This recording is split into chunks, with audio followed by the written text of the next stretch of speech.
connection with Naomi, the quilt maker? So I know Naomi because our children were born within about 4 weeks of each other, and we met in the parents group, and we've kind of hung out with our kids since then. So meet Dory. Dory is my songwriting partner, and we've been writing together for about 6 or 7 years actually. And she's named after my grandmother. She played violin, I understand, and also organ. When my nan passed away, her organ actually lived in our home for a time, and I remember actually sitting there for countless hours kind of playing around with her music books. The organ had the neon keys, so it was all very easy, and that's I think actually when I discovered that I love music, and it was probably still another 10 or 12 years after that I took up classical flute, eventually somehow ended up with guitar. But so I've named it after her because I think really that's where it started for me. So it always just tends to start with me picking up the guitar and just mucking around with various chords. So I tend to start with finding a chord progression that works, and then lyrics kind of just, and melody kind of just comes, and that's why I don't always know where the song will end up because it's kind of just made up as I go along. It's very rare that I'll go and say, right, I'm going to write a song about X. I often think that, Yeah. but generally that doesn't happen. I find that when I've tried to do that, the whole process becomes really forced and trite, whereas if I just pick it up, muck around and go with it, that's when I'm able to sort of tap into something that's somewhere in my subconscious and kind of go from there. So here's a classic example of how a song might begin on the back of a crappy piece of paper, and just kind of scribbling chords here and there where they might not work, writing down the lyrics as I go, maybe putting a bridge somewhere. Often there'll be arrows like to the other side of the page, like this goes in this bit here, and you know, it's all a bit disorganised, but in the end it kind of comes together, I find. You know, you can play with really basic chords, which I do, because as I said, I'm a bit of a novice, but I think there's some of the best songs ever written. If you look at the Beatles, were on really basic 3 or 4 chords, but it's actually the melody and the way those chords are constructed that make a really good song, and that's a gift, I think, in itself. It's hard to kind of learn, but the more you listen, the more you can pick that up, and the more you experiment as well. So that's what I'm doing.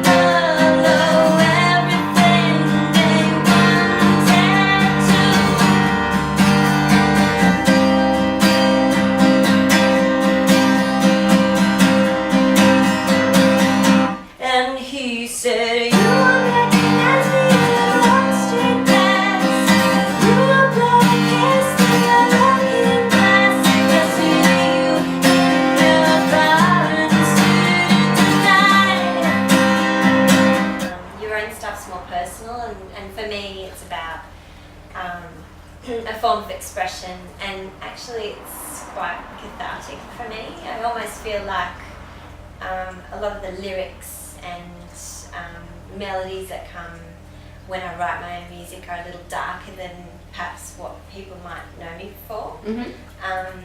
But I guess that's probably just my way of expressing that side of my personality. Yeah. So my stage name at the moment is Ruby Rails, which I came up with about maybe eight or 9 months ago. And it's nice to hide behind someone. It's a little easier to sing your own songs when you can kind of pretend to someone else.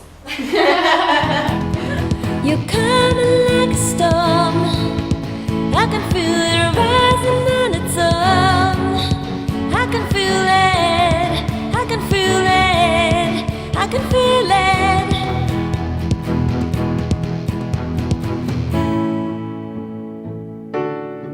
And how would you describe the Ruby Rails persona? So I guess stylistically she's she's a little bit vintage.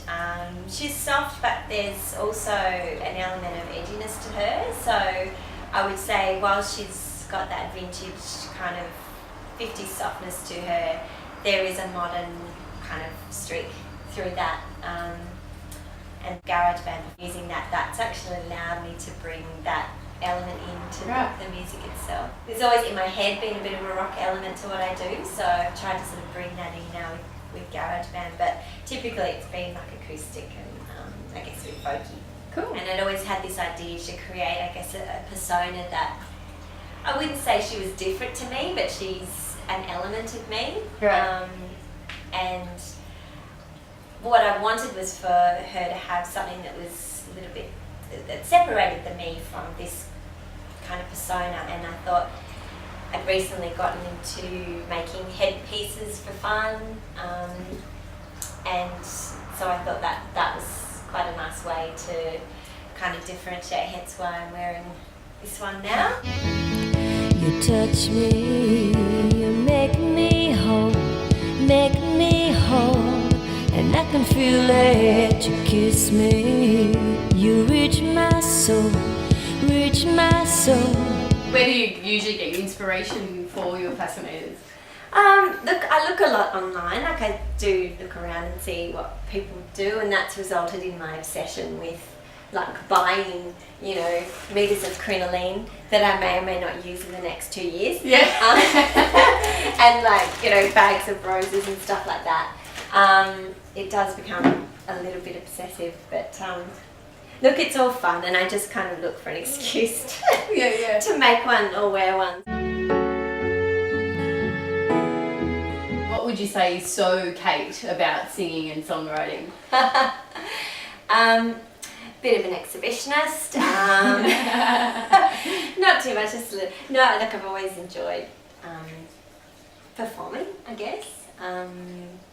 Even in my younger years, used to do a bit of drama stuff and love that, and that's now evolved into performing music. So there's that side.